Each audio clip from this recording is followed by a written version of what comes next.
Hello once again. So today we shall be dealing with some of the problems related to UV visible and IR spectroscopy. Before we move on for the problems of these spectroscopic techniques, let's try to understand the basic, have a quick recap of the basic principle of UV visible spectroscopy. It basically involves the electronic transition related to sigma sigma star transition, n pi star, n sigma star, pi pi star transition, wherein the electron jumps from its ground state energy level to the higher energy level. As far as IR spectroscopy is concerned, the basic principle is the vibrational transition and not the electronic transition. So even if at absolute zero, we know that a molecule possesses some amount of energy and it is vibrating in its own position, just like this figure. In this figure, we have taken a yellow sphere as the chlorine atom and the gray sphere represents the hydrogen atom. So as of now, it is the HCl molecule representing a bond between the hydrogen and the chlorine atom. It is not only the molecule that is vibrating in its own position, but actually the bond which is binding the hydrogen and chlorine over here, it is also undergoing some kind of vibration. It can move back and forth like this. This type of motion is actually called as the stretching motion. So there are different types of stretching motion in a particular molecule, and these are the stretching mode of vibration, wherein the figure represents the two red colored spheres and one black colored sphere. These represents respective atoms. Okay, and the red spheres or the atoms are bonded to the central atom, which is represented in black over here. So the stretching mode of vibration undergoes the stretching of these bonds, back and forth, back and forth. Okay, there are different types of stretching mode of vibration. That is symmetric stretching, wherein the atoms, they stretch in this simultaneously in the same direction, whereas antisymmetric or asymmetric stretching involves the opposite movement of the two types of bonds or the two bonds. Okay, so that involves the opposite movement. That means the movement in opposite directions of the bonds. The other type of vibration that can take place is the bending mode of vibration. Actually, in bending mode of vibration, temporary change in the bond angle take place. Like in the stretching mode of vibration, a temporary change in the bond length take place. So in the bending mode of vibration, a temporary change in the bond angle take place. And the bending mode of vibration are also of different types. It can be in plane or it can be out of the plane bending. Okay, when it is in plane bending, it is of two types: scissoring and rocking. Scissoring, just similar to the movement of a scissor, and in plane, another type of bending mode of vibration is a rocking mode of vibration. Okay, wherein the atoms, they move in the same directions. The other type of bending mode is the out of plane vibration, wherein the atoms move out of plane. So when they move out of the plane simultaneously, it is called as wagging type of vibration. Whereas when the two atoms, they move alternate to one another, that means in the opposite direction, they move out of the plane. Okay, then it is called as twisting mode. So crisping these types of vibrations and the respective bands, we can conclude that the different functional groups, they stretch, they bend, they wag, but at different frequencies. And a particular functional group absorbs the light only if the frequency of its vibration matches with the frequency of the electromagnetic radiation, then the absorption will occur. Okay, and otherwise not. So the IR spectra actually shows the absorption bands, which help us to determine if the particular functional group is present in a molecule or not, and likewise its properties also. There are different bands which are observed in the IR spectrum, and just four of the important ones have been listed over here. That is a carbonyl group, 1690 to 1760, hydroxyl group, 3610 to 3640 centimeter inverse, of course, wave number, methyl group, 2850 to 2960, and the cyano group, 1180 to 1360. Likewise, there are other functional groups also whose frequency range we need to remember. Okay, let's start with the problems. The first problem says a compound having concentration 10 is per minus 3 grams per liter resulted absorbance of 0.20 at lambda max 510 nanometer using 1 centimeter cell. Okay, calculate the absorptivity and molar absorptivity values given the molecular weight of the compound is 400. Okay, so let's first list out what is given in the problem. The first thing is concentration of the compound, that is C. Value of C is given to you, 10 is per minus 3 grams per liter. Okay, the length of the cell, that is path length, is given to you, 1 centimeter. Absorbance given to you as 0.20 and molecular weight is given to us as 400. Okay, according to the Beer-Lambert law, absorbance is related to the absorptivity, concentration and path length, like this mathematical expression. With the help of this mathematical expression, we then now move for the calculation. Okay, so first we need to calculate the absorptivity, that is the value of epsilon. It's not as difficult as that. We know that A is equal to epsilon Cx, so that means epsilon will be equal to A upon Cx. Okay, let's see what's given in these in these sections. A, that is absorbance, is given to you as 0.20. Okay, so we know the value of A. We also know the value of C, which is given as 10 to the power minus 3 grams per liter, and also we know the value of X, which is given as 1 centimeter. So likewise, we can calculate the value of absorptivity, which comes out to be 200 liters per gram per centimeter. The second part of the question says the calculation of molar absorptivity. So when we calculate molar absorptivity and absorptivity, we just need to take care of one thing, that the concentration term. So if the concentration term is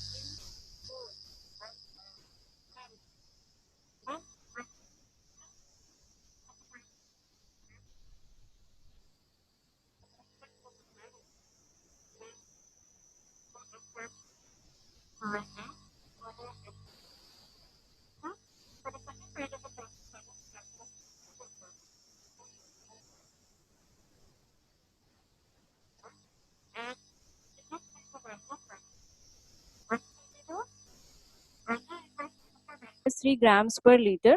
Okay, so 10 is per minus 3 grams per liter. Grams per liter, we need to convert it into molarity.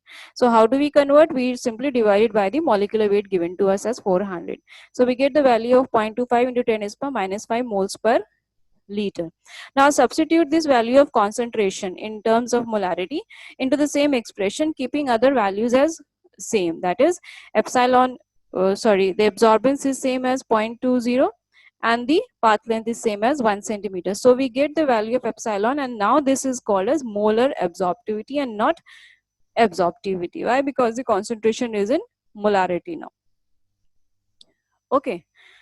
The second question says, what is Lambert-Beer law? Okay, that is a very simple thing. It says that whenever a parallel beam of monochromatic light or monochromatic radiation is passed through a homogeneous solution, then that particular solution or the molecules of that solution shows absorption.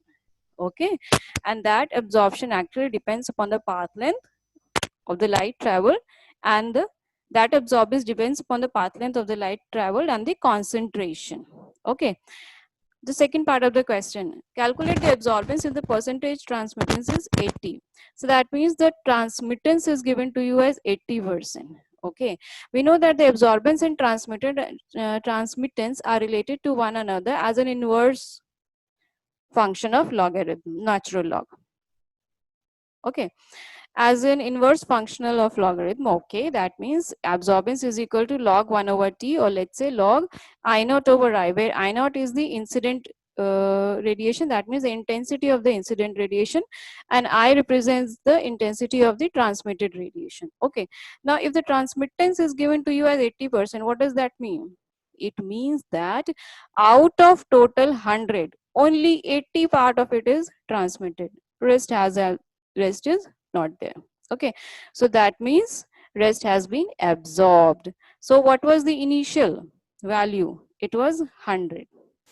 Okay, so I naught will be taken as 100 over here, and I is the transmittance. Okay, that means the transmitted intensity of the radiation, which is given as 80 over here. So likewise, we get the value of absorbance as 0.097.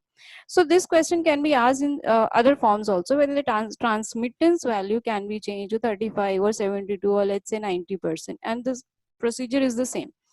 Okay, let's see another question wherein the same thing is asked, but the language has been changed.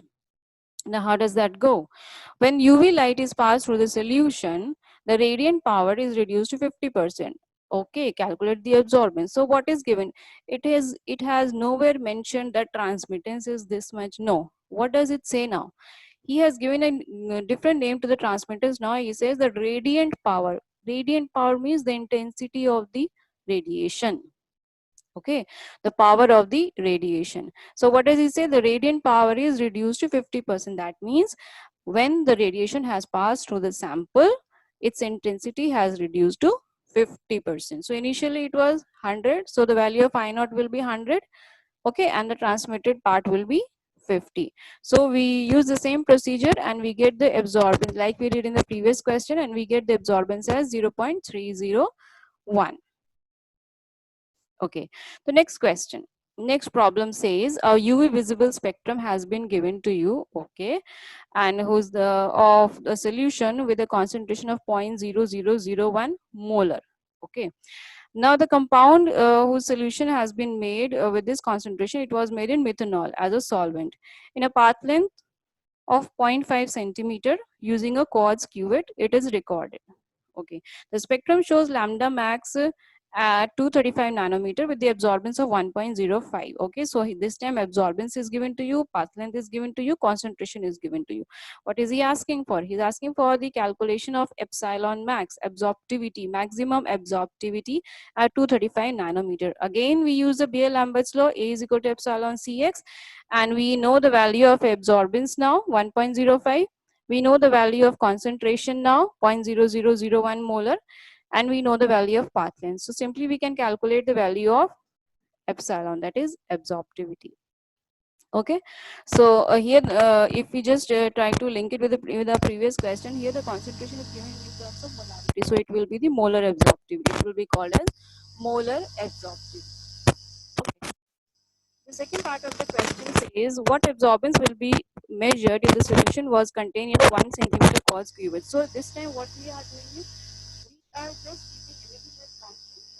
Everything is kept with the bag. So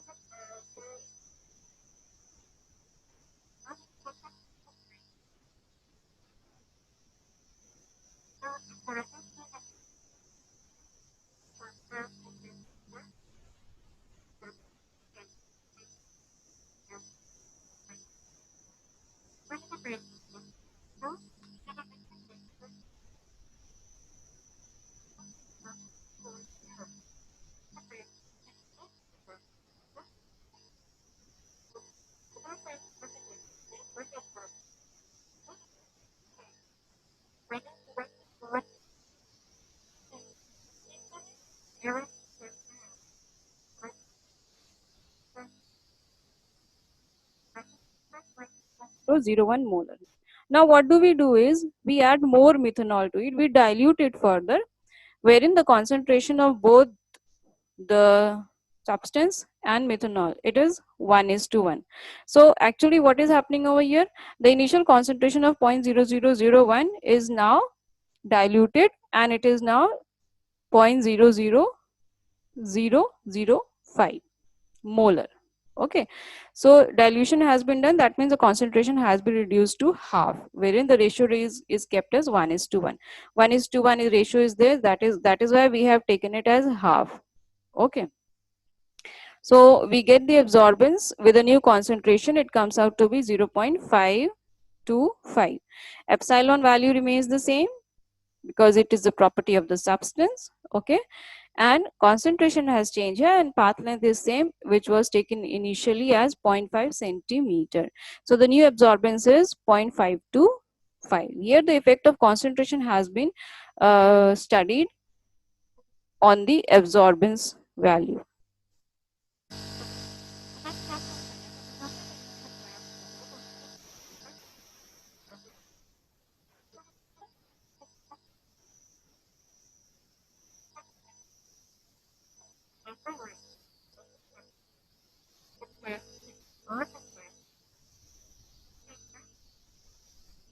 Pilot part of the spectrum for the spectroscopic study.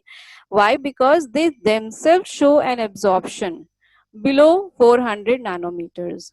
Specifically below 340 nanometers, the glass or the plastic itself absorbs the ultraviolet radiation. So that is why whenever we get a reading using these, if we take some reading using these cuvettes of made of plastic or glass, we will get an error in our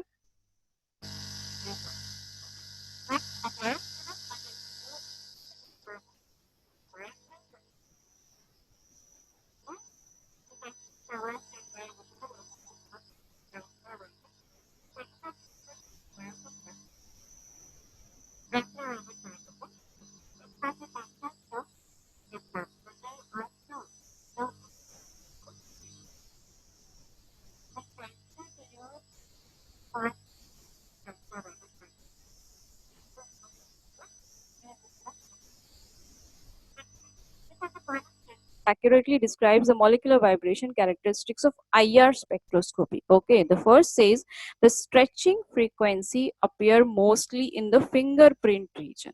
Okay, let's have a quick recap of the vibrational modes. We know that the mid IR consists of two parts: functional group region and fingerprint region. Okay, functional group region and fingerprint region.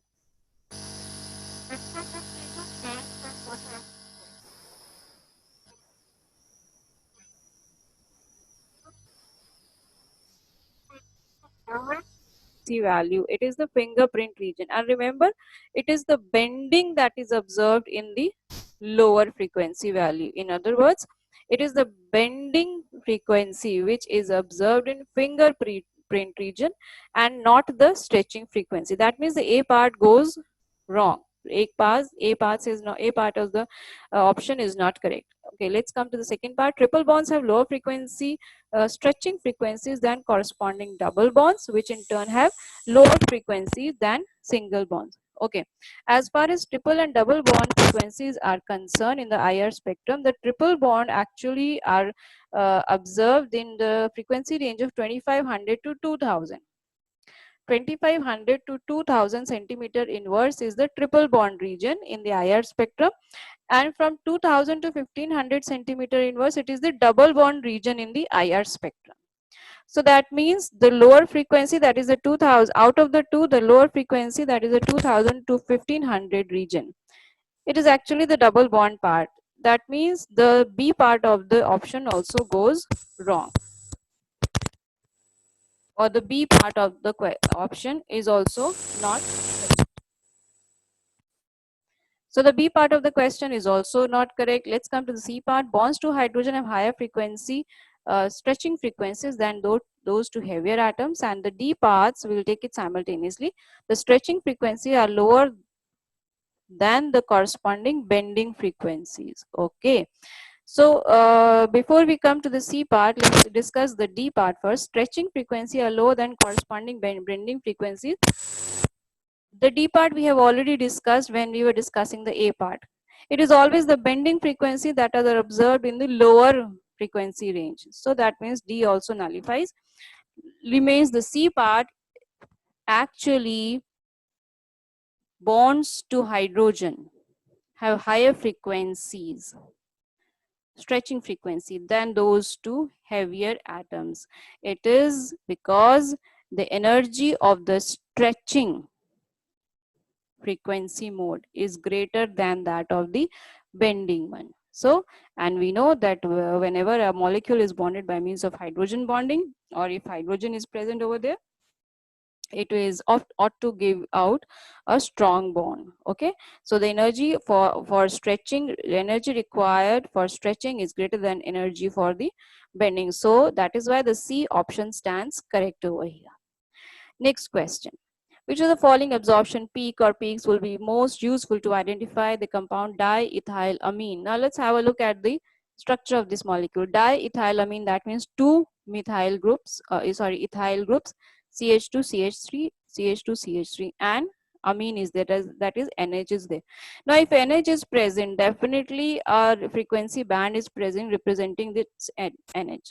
Okay, and in the previous question only we mentioned that when the hydrogen is present, it is observed, the frequency is observed in the higher frequency range. Okay, so actually due to NH group, due to amine present over here, okay, due to NH group, we get a frequency band at around 3300 centimeter inverse. It actually lies in the range of 3300 to 3500 centimeter inverse. And you can also see from the spectrum, it is not a very small or a very weak band. No, okay, it is not a broad one also. It's not a broad band, it's a medium stretch band. It's a medium stretch band, okay, and it is a single band. We don't see a split in it. We don't see two bands or two peaks over here. It is a single band, okay. So the correct answer for this particular question will be a medium stretch from 3500 to 3300 centimeter inverse. It's just a direct question. If you know the stretching vibration of NH band, okay, you can directly do the question. Okay, so it is in the range of 3300 to 3500 centimeter inverse, which is present over here. Next problem. The intensity of an absorbent band is always proportional to which of the following factor? Okay, so we know the band is intense, less intense, or high intense, or it is a weak band. So what does it depends on? Very basic question. It actually depends on the number of particular species of that type present. So the molecular population of the initial state actually determines the intensity of an absorption band. Okay, why does that happen? Because actually the probability of a transition that take place in from the initial state to the higher state, it is most important factor that influence the intensity of the line observed. Okay, and this probability of transition, obviously it is dependent upon how many particular species are present. In other words, the population of the initial state. So that is how it determines the intensity of the absorption band. So more number of species or the more population of a species, that means the intense will be the band. Okay, next question, somewhat numerical based. Okay, for HCl, okay, for HCl, it is 1.63 into 10 is per minus 27. Okay. The observed frequency 2890. Okay.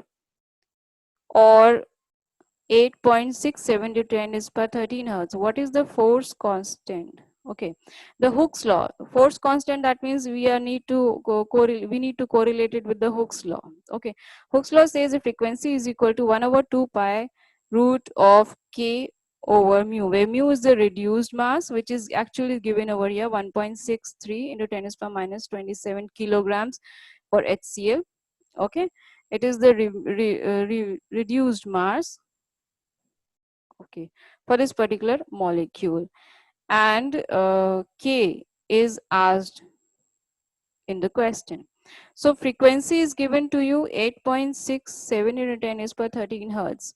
Okay, so this frequency value is given to us. It is equal to 1 over 2 pi, which is nothing but a constant value, times k, we root of k we need to calculate, and mu is given to us. Simply substituting all the values, frequency is equal to 8.67 into 10 is per 13. Okay, and it is equal to 1 over 2 into 2 times 3.14. Okay, what value do we get for k? K is equal to 4.83. Okay, let's compare the units first. We need to compare the units first because initially we have taken the mass in kilograms. So obviously our answer will be coming in kilograms per second. Okay, kilograms per second when we take the value of under root of k. The units are given as dynes per centimeter, okay, or dynes per angstrom. So that means it needs to be converted into angstrom terms, wherein we get 4.83 as the answer. Okay, so the A part is correct. A part is correct. Millidynes per angstrom. Okay, 4.83 millidynes per angstrom. Next question. The frequency of vibration of a bond is a function of what factor? Okay, again the same thing is applied, same concept, Hooke's law. We know that frequency is equal to 1 over 2 pi times root of k over mu, where mu is the reduced mass. So we can say the frequency is inversely proportional to the square root of mu. Okay, whereas it is directly proportional to the square root of force constant. Okay, so let's search for the options. First says force constant of the bond. Okay, masses of the bond, partially correct. Masses of the atoms involved in the bond. Okay, masses of the atoms, but it's not given whether it is inversely or directly. Okay, let's see. Force constant of the bond and masses of the atom. This should be the correct choice. Why? Because both force constant and masses are responsible for a change in frequency, not individually. So likewise, A is wrong, B is also wrong, because here the other factor is missing in both the cases. In the C part, force constant of the bond and masses of the bond, both are mentioned. So this is the correct answer. So force constant of the bond and masses of the atoms is the correct answer. Next question. What is the order of decreasing vibrational frequency for CCl, CBr, CC, CO, and CH? Okay, we have taken a common atom of carbon over here, and we have tried to bond carbon with different atoms over here. Chlorine, bromine, hydrogen, oxygen, and carbon. Okay, so we need to compare actually the bond strength over here. Then only we will be able to say what amount of energy is required for each, and likewise what is the frequency trend. Okay, now since the vibrational frequency actually is inversely proportional to the mass by the Hooke's law, okay, so the masses of the atoms involved, they play a role in determining as to what is the frequency trend over here. Okay, now how does that happen? We know that the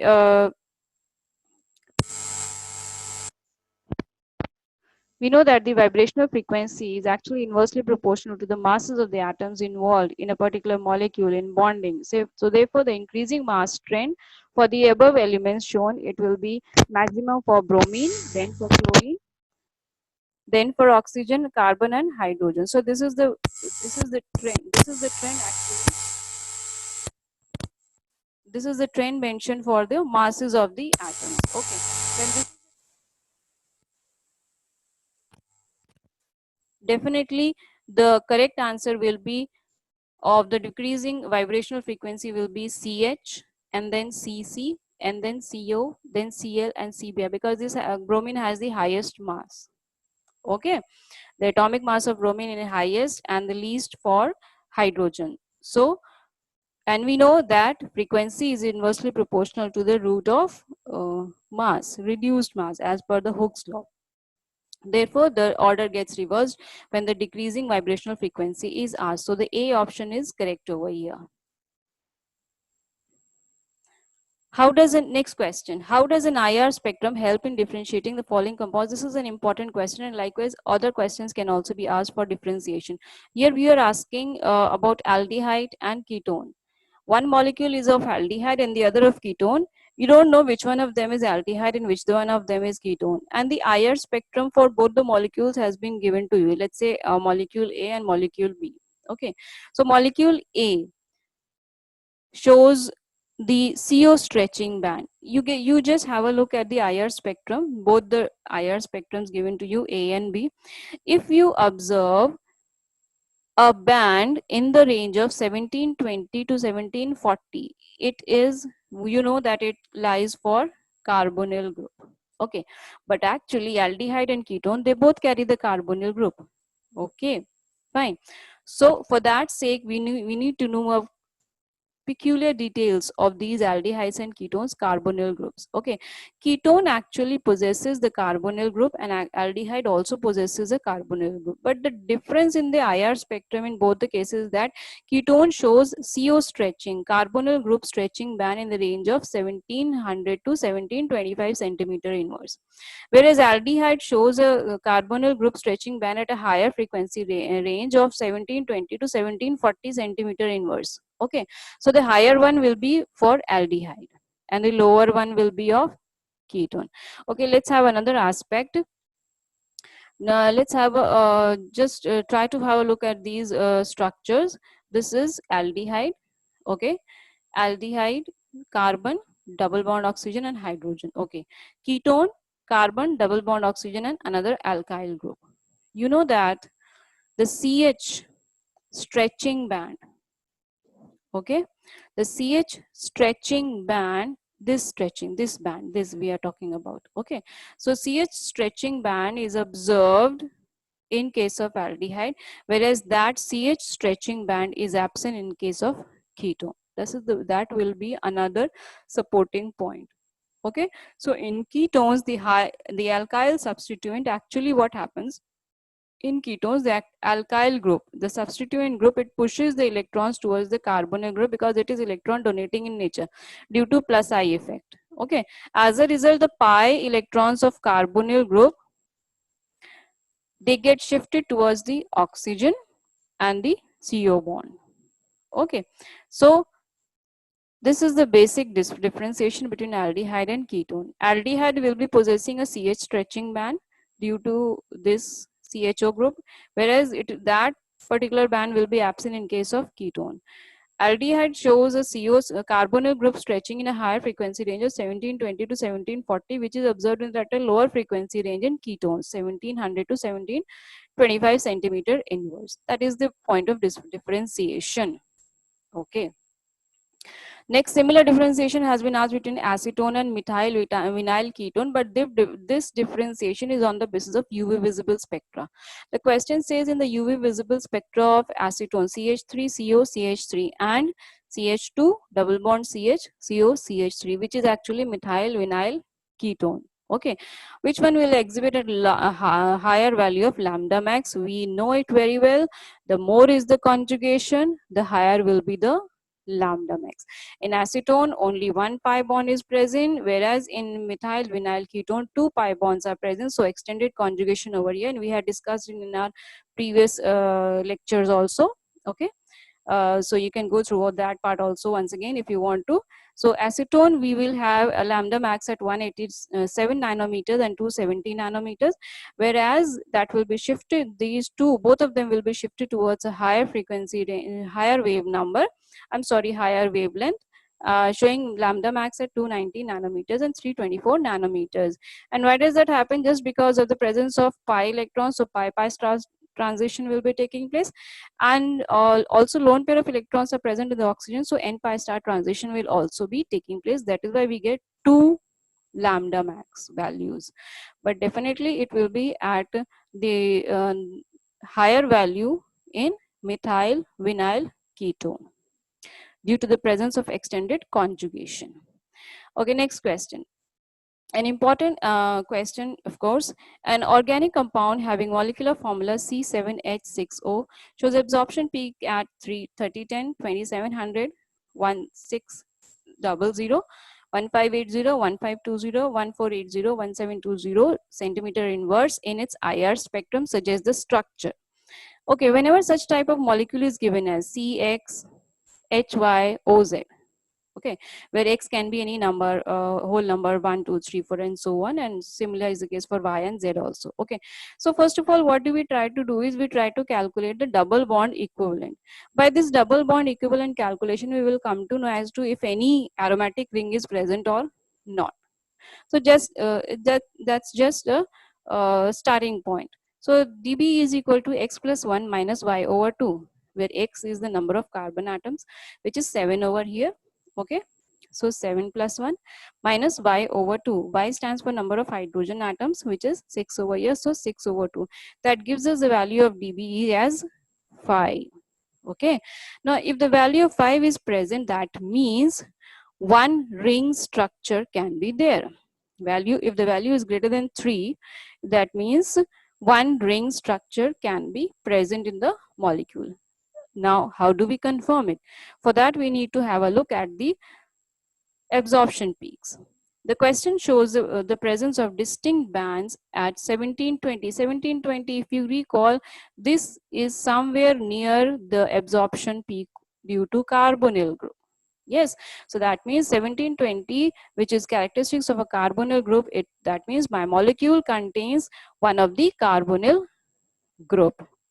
Okay, another band you can see at 3010. 3010 is actually 3000, in the range of 3000, 5 to 10 centimeter inverse. It is actually due to the presence of benzene ring. So if we have a benzene ring and a carbonyl group, that makes out how many carbon atoms? Benzene contains 6 carbon atoms. Okay, so C6. One carbonyl group is also there, that means C7. Okay, so actually our molecule, our compound is nothing else but it can be benzaldehyde, C6H5CH. Now just have a cross check. C6H5CH, how many carbon atoms total? 6 plus 1 is 7. So the question says C7. Okay, how many hydrogen atoms? 5 plus 1 is 6. Question says CH6 and 1 oxygen. So that means the compound may be benzaldehyde. And if you try to draw the structure of benzaldehyde, if you remember, how does benzaldehyde looks like? It consists of a benzene ring. Okay, so 1 2 3 4 5 6. Okay, and what else? C double bond O, that means a carbonyl group, and hydrogen on the other side. Okay, so this 3010 is basically due to benzene ring. You can assign it to the benzene ring. Okay, 1720 is basically due to the presence of carbonyl group. The other bands which are present, you can also correlate with them, but these are the major bands, and we try to make out our compound from these major bands. Okay, 2700 might be due to some CH stretching band, and likewise the other bands are also present. Okay, so this is my molecule. Next question. Determine the structure of a compound C3H6O that shows absorption peaks at 2950 and 1720 centimeter inverse in its IR spectrum. The compound gives negative test with Tollens reagent. Suggest its structure. For this question, actually, it is not such a lengthy question as we did the earlier question, problem number 14. Okay, we can do it easily and directly. How? The question says determine the structure of compound C3H6O, and this compound shows two peaks. The major peaks are mentioned over here. Okay, it is the major peaks that are mentioned over here, and we know that 1720 centimeter inverse stands for which group? Functional group. Which functional group? It is the carbonyl group. Okay, so one of the group which is present in my molecule is a carbonyl group. Okay, so that means when the question says 1720 centimeter inverse is present, which it is actually a characteristics of the carbonyl group. Also, the second part of the question says the compound gives negative test with Tollens reagent. Tollens reagent, if you try to recall your basic chemistry from the junior classes, any compound which gives a negative test with Tollens reagent, it means it is a key. It is not an aldehyde, it is a ketone. Okay? So it is a ketone actually, and not an aldehyde. So it's very simple. The compound may be CH3COCH3. 2950 is basically due to CH stretching, and see, no other band is present. 1720, it goes for carbonyl group. So CO stretching, you know.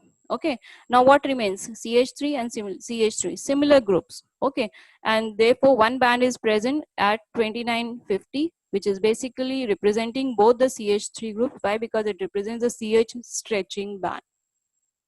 Okay, so the compound is a simple one, that is acetone CH3COCH3. You first try to make out what band is present. Functional group you try to trace out first. If you are able to trace out the functional group, life becomes easy over there.